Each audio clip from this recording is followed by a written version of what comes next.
we don't have to think too far back to remember just how miserable it can be when the Bay Area is choking on smoke for several days in a row. And today, well, there's a new report card confirming we deal with some of the unhealthiest air in the country.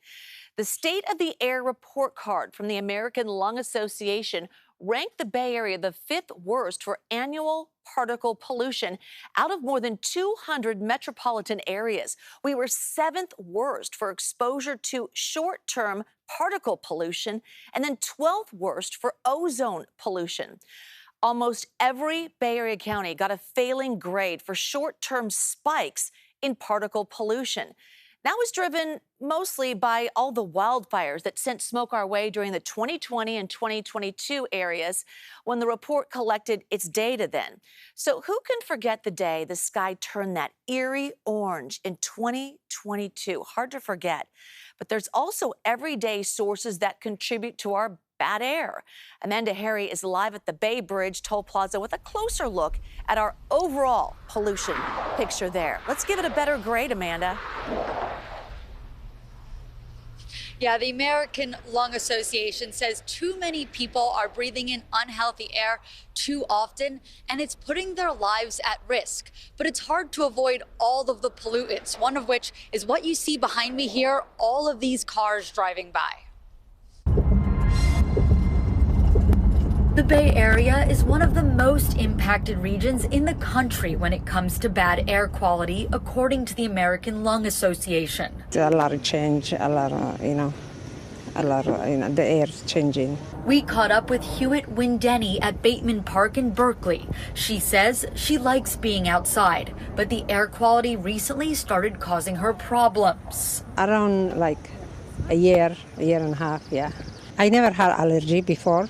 Now my eye, itching, my nose, my face. She says she tries to stay away from pollutants, but Will Barrett, Senior Director of Clean Air Advocacy with the ALA, says it's impossible to avoid all the things that are impacting the air. When you think about the everyday sources of air pollution, especially things like pollution coming out of the port, for example, these are major sources of pollution that are impacting us every day.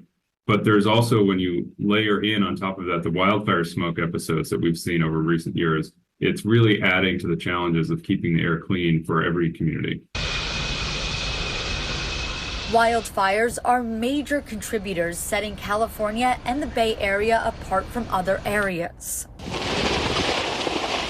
Melissa London, a scientist with Aclima, a company that measures and analyzes air pollution and greenhouse gases, says she's not surprised by the results of the ALA study.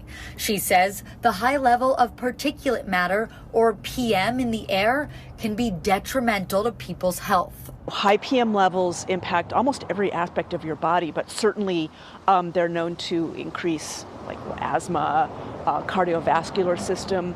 High PM concentrations have been linked to higher incidences of morbidity and mortality. London says even though she doesn't have asthma or other sensitivities, the air quality still affects her. I feel that the air quality impacts my health when I am exercising. I like to go and run and ride my bike, and on days with bad air quality, especially days with high PM, I won't do it. Barrett says the air quality affects people with pre-existing conditions worse than others. People with asthma, heart disease, and other illnesses are at greater risk, though. Even one day of unhealthy air can trigger health emergencies, ranging from asthma attacks to heart attacks or strokes.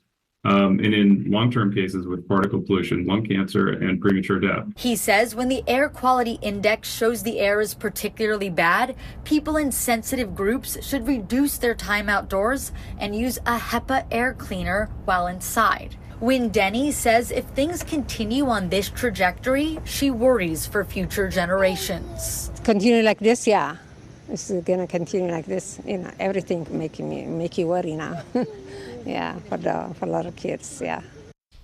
The American Lung Association says there has been some reduction in smog, and some of that has to do with all of the electric vehicles people are using now. But they say there's still a lot of work to be done to improve those grades. Yeah, let's get those grades up. Amanda, thank you so much. Now, some of the worst air quality measurements came out of the Central Valley. Oh, my.